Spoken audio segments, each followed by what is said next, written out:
Social মিডিয়াত প্ৰধানমন্ত্ৰীক হত্যাৰ ভাবুকি এজন যুবকৰ হিন্দু সমাজক অকথ্য গালিগালাজ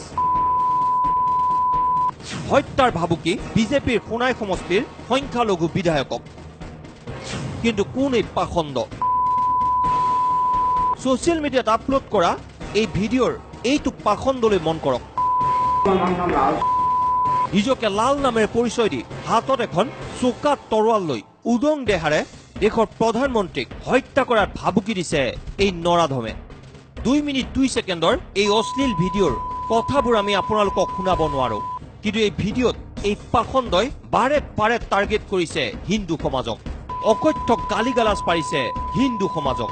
সোশ্যাল মিডিয়াত ভাইৰেল হোৱা ভিডিওত সোনাই সমষ্টিৰ বিজেপিৰ সংখ্যালঘু বিধায়কজনকো প্ৰাণে মৰাৰ ভাবুকি এই যুৱকৰ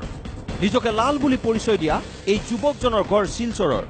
কিন্তু কাৰ আশীৰ্বাদ পুষ্ট হৈ দেশৰ প্ৰধানমন্ত্ৰী বিজেপি বিধায়ক আৰু হিন্দু সমাজক শেষ কৰি দিয়াৰ হুংকাৰ দিয়াৰ সাহস পালে এই যুৱকজনে সেইলৈ উত্তৰ কৰিমগঞ্জৰ যুৱ মৰ্চাৰ সভাপতিয়ে গোচৰ তৰিলে কৰিমগঞ্জ সদৰ থানাত যি ঘটনাক লৈ ব্যাপক চাঞ্চল্যৰ সৃষ্টি হৈছে ফেসবুকে একটি ভিডিও দেখা যায় ভিডিওটিতে একটি ছেলে হিন্দু ধর্ম আজে বাজে ধরনের কথা বলছে গালিগালাজ করছে এমনকি দেশের প্রধানমন্ত্রীর নামেও আজে বাজে কথা বলছে প্রাণে মারার হুমকি দিচ্ছে এইসব ভিডিও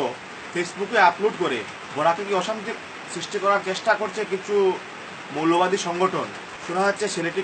শিলচর বর্তমানে থাকে না সে এখন বেঙ্গালুরুতে থাকে ইফালে ভিডিওটো যদি প্ৰৰোচনামূলক বক্তব্য প্ৰকাশ কৰা লাল নামৰ এই যুৱকজনে কিছুদিনৰ পূৰ্বে অসমেৰী বাংগালুৰুত পাহাৰ পাতিছে বুলি তথ্য লাভ কৰিছে আৰক্ষীয়ে जो भी हमारे पास टूल्स अवेलेबल रहते हैं उसके थ्रू ही हम इन्वेस्टिगेट कर रहे हैं कि इस वीडियो का ओरिजिन कहाँ से हुआ है और इसमें जो आदमी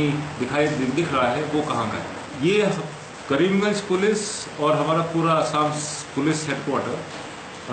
जो भी क्राइम ऑन सोशल मीडिया है या जो भी सोशल मीडिया को यूज़ किया जा रहा है कम्युनली प्रोवोकेशन के लिए उसको लेके काफ़ी सीरियस है সোশ্যাল মিডিয়া সহজলভ্য হৈ পৰাৰ পিছত এনে প্ৰৰোচনামূলক ভিডিঅ' ভাইৰেল হৈ সাম্প্ৰদায়িক বিষবাষ্প বিয়পোৱাৰ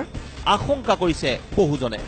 এই ক্ষেত্ৰত আৰক্ষীক কঠোৰ পদক্ষেপ ল'বলৈ আহ্বান জনতাৰ ব্যুৰ ৰিপৰ্ট নিউজ লাইভ।